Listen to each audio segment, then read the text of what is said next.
I think that the necessity for this kind of engagement has never been as urgent as it is now.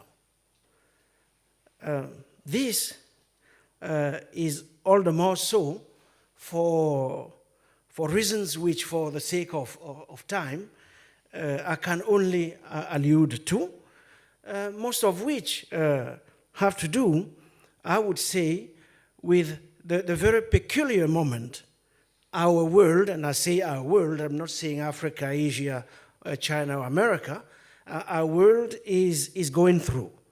A moment for which there doesn't seem to be a proper name yet.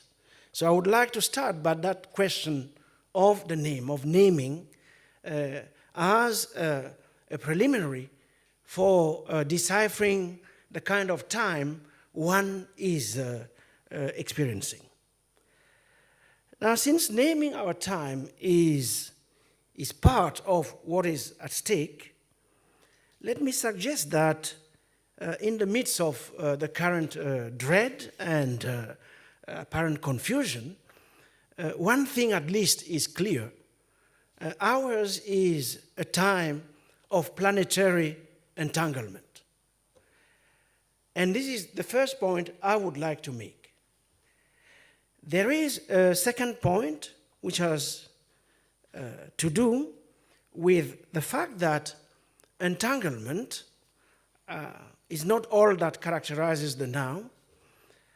And as it happens, times of planetary entanglement are propitious for all kinds of accelerations or escalations.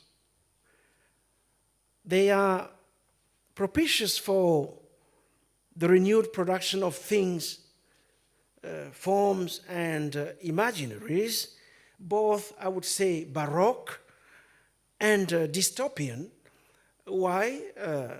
Partly because such formations generally strive to generate their own actuality through sheer excess and stupefaction. Moments of escalation can also be genuinely frightening, as we can see all around us. This is not simply because many people are in really bad shape. We look around, a lot of people are in a very bad shape. It is also because in the midst of the dread, many suddenly come to the realization that things could get really ugly. They awaken to the consciousness that things they always imagined were all but improbable might in fact happen, and they might end up having to go through a lot more than they ever thought or were prepared for. And it seems to me that we are in such a moment.